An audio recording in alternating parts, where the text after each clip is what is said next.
Pepper Drone en reconnaissance. Rien à signaler, le HO peut commencer. Parfait, merci beaucoup. Ascension of the Cybermen est terminé, il est temps de réagir à chaud. Un bébé est recueilli dans une aimante famille britannique.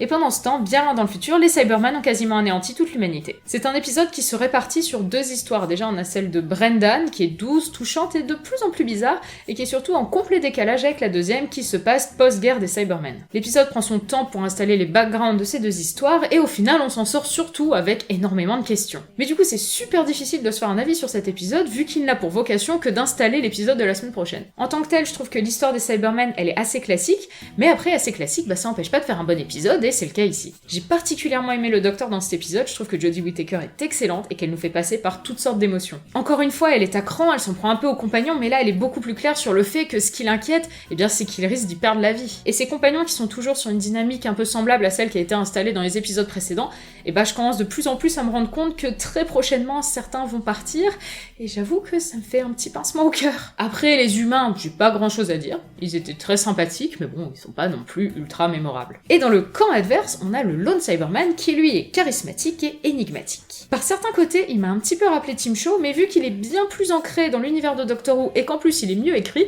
je l'ai trouvé bien plus intéressant. Et j'espère que vous êtes prêts pour les spoilers, parce que forcément on va parler un petit peu plus de la fin d'épisode maintenant, et on va d'abord commencer par le réveil des Cybermen. Alors bon, c'était assez prévisible, et moi personnellement, une armée de Cybermen, ça me fait pas beaucoup plus peur qu'un Cyberman tout seul. Mais il faut avouer que ça a de la gueule, et ça relève quand même pas mal de questions, et tout d'abord, comment une poignée de personnes qui n'ont pas vraiment réussi à battre 3 Cybermen juste avant vont réussir à battre des milliers de Cybermen sans tomber dans la facilité. Bon, et terminons par la cerise sur le gâteau, le retour du maître de Sacha Dhawan et de l'histoire autour de Gallifrey, même si on se doutait parfaitement qu'ils allaient revenir, et que la BBC était tout à fait au courant qu'on se doutait qu'ils allaient revenir, déjà parce que quand on voit leur com à ces joueuses à base d'anagrammes, il ne trompait personne, mais je dois bien admettre que ça ne m'a absolument pas empêché de sauter de joie. Il arrive complètement survolté et explosif au beau milieu de notre épisode, assez calme globalement, on a vraiment l'impression qu'il débarque de l'épisode suivant. Mais du coup, on a plein de questions en attente et quelques éléments de réponse qui ne demandent qu'à être approfondis. On a des éléments qui s'emboîtent vaguement pour l'instant, et donc j'ai vraiment hâte de pouvoir me faire une véritable opinion sur cet épisode à partir de l'épisode de la semaine prochaine, The Timeless Children. Give stuff away. Give stuff away. Give stuff away.